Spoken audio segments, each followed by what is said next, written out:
I know that things are always working out for me, regardless of how it appears. They're working out for me. I might not know exactly what the interim experience is going to be, but I do know we're speaking for you from your balanced, connected, tuned in place. I do know that it's for me. That's the peace that once you get it in place, life is going to be really good for you on a steady, moment-to-moment, ongoing basis. Once you really get it, that it's for you, that everything is for you. You sort of got tripped up, if you're like most humans, thinking that maybe some things are not for you because you're taking score too soon. You're looking at every situation as it touches you instead of stepping back to the big picture. But when you step back to the big picture, even when you're standing in the middle of the now picture, so that you're getting the frequency, the general frequency of well-being out there, steady and sure all the time, then in every situation, the best that that situation has to yield, and you have no idea what the best that this situation has to yield until you start letting it yield.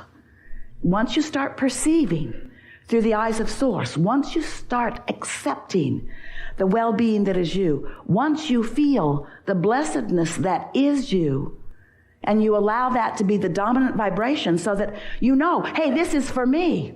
This is for me right now. This situation that is unfolding, these words are for me. This message is for me. This situation is for me. It's for me to enhance my experience now, not just to make it better later. Oh, it's getting better later. But not just for that, for now, for right now, for right now, right now. We want you to accept and then come to know, not just guess, not just hope, not just sort of kind of believe it sometimes. We want you to know that you are on the leading edge of creation and that everything that has come before has come to put you where you are on the leading edge of creation. And when you embrace the power and the importance of that, when you feel the wholeness that you are, which includes all that you have ever been and all that everybody else has ever been, and you see it all pointed right here to you, right here, right now. And you open in this attitude of worthiness and blessedness and expectation of clarity. Then this moment's a good one, and so's this one, and so's this one, and so's this one. Sometimes you have to step back a little bit from others who are surrounding you who have forgotten that, because they're defensive sometimes. They're shortage consciousness sometimes. They're jealous sometimes or competitive sometimes. They've forgotten that it's all for them too. They think they're in competition with you for it. So sometimes they're not that nice. They mean well. Well, some of them mean well. But when you are stable in your knowledge of your well-being, then you're nicer back even to those who aren't nice, because they've just forgotten something that you were remembering. They've forgotten that it's all for them. They think they're in competition with you, or they think that somebody's after them. They think that there's some negative assertion that's negatively impacting them, and so they're defensive. Sometimes you meet people who are defensive. Well, when you feel defensive, you've forgotten that there isn't anything to defend, because nobody's after you except those that have disconnected themselves from the stream, who have no real power.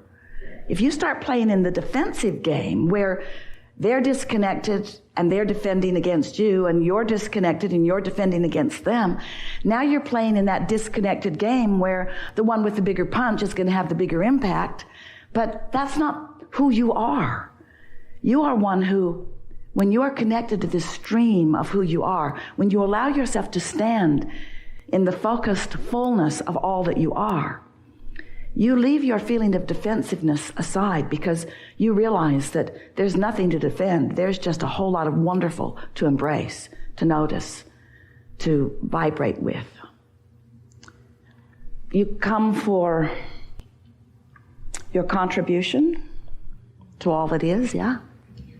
To understand more clearly about some things. You come for the fun, clarity. You come to tune your vibrational frequency. You come to practice the vibration of what's natural to you so that it's easier to maintain under all conditions. You come because you want to be consistent in the vibration that you offer, regardless of the conditions that surround you. That's the best reason right there. All kinds of things around me all day, Abraham. And most people knee-jerk responding to them. But I want to be steady in my world. I want to have practiced my knowledge of well-being so frequently that no matter what happens, that's the dominant current that I've got going on. This is the way your life is supposed to be. You're supposed to say, I want this. And the universe says, all right, here's some of it. Here's some of it. This is a conversation about perspective. And perspective, oh, such a deep and rich conversation, because everyone holds a perspective based upon what they are offering vibrationally right now, which is usually based upon what they've lived and is always based upon the part of what they've lived that they are keeping active right here and now. So, we've been talking with all of you for a while now about the vibration of your being. We've talked to you about your alignment or your misalignment. We've told you a lot of different stories in order to activate within you some reasonable understanding of how you offer a vibration in this vibrational co-creative atmosphere and how what you offer is dominant. We explained to you that law of attraction is responding to the vibration of your being, and that because law of attraction so consistent and always responding to your vibration when you are emitting it, this law of attraction causes a momentum of your frequency. Well, when you are young, your frequency is smoother. We could say purer. We could say less resistant in nature. It's true of the animals of your planet too. When you offer your vibration based upon whatever it is you are focused upon, law of attraction responds to your vibration. You come as source energy, so you are an extension of a vibration. And when you allow yourself to remain in vibrational harmony with the vibration that really is your source, now you are steady in your vibration. We could say pure in your vibration. We could say non-resistant, even singular, although that's stretching it into something that could be misunderstood. So let's just say pure, because there's not a lot of contradiction going on. As you spend more time in your physical body, you become a participant with others, and it begins to occur to you that others are holding you as their object of attention. Others are asking things of you. And the longer you are here, and it usually happens pretty quickly after you get here, you lose that purity, you lose that clarity, you lose that constant, steady connection to source. You knew you would, because of your attention to other things. And just like you are learning to walk and you are learning to talk, you're also learning to manage your vibration. So what is it about a vibration that requires management? Well, whatever you give your attention to causes you to offer a vibration. And that vibration may or may not be in keeping with the steady vibration of your source. If you are loving someone in the moment, you're in steady vibrational accord with your source. But if you are finding fault with them, or you feeling lack about them, or if they have found lack in you and you are reeling in the lack that they have found, now you've got discord going on. So we want to talk about vibrational alignment and vibrational discord, which really is all we ever talk about, but we want to talk about it in a new way, because it's time for you, if you want to, it's time for you It's time for you to steady your vibration. It's time for you to stop the wobble. And it's time for you to stop the wobble early on. Now, what's the wobble? The wobble is, this is who I am. I'm pure positive energy. I am love. I am source. I am well-being. That's who you really are. There's no wobble in that. That's how source feels about you. That's how source knows you to be. And when you're thinking thoughts like that, there's no wobble in your vibration. But if you're thinking, oh, I'm not as good as I should be, you introduce a contradictory vibration to the mix that's always there. And you, because you've introduced, and you have free will. What you focus on causes you to offer a vibration. And law of attraction responds to your vibration. So a little bit ago, law of attraction was responding to a pure vibration. And because law of attraction was responding to a pure vibration, the momentum of that gets stronger and stronger, and you feel better and better. And this is an awesome moment you're having. Ooh, you're glad to be alive. You're clever. You're wonderful. You feel so good in this moment.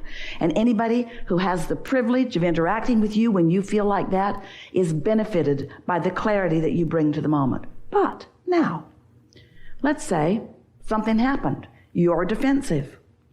You don't like what happened. You don't like what they said. You don't like what they did. You don't like what they're thinking about you. You don't like something. Now, you're offering a vibration that's different from the vibration of your source. Law of attraction is responding always to both vibrations.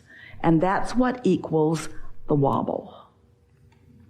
So now let's talk about emotions in relationship to the vibrational wobble. The more in alignment you are with who you are, and the longer you stay there, and the more you allow law of attraction to cause momentum of a wobble-free vibration, the more emotions you feel, like love, exhilaration, passion. Can't you feel the momentum in that? And can't you feel the clarity? Can't you feel the absence of wobble in that?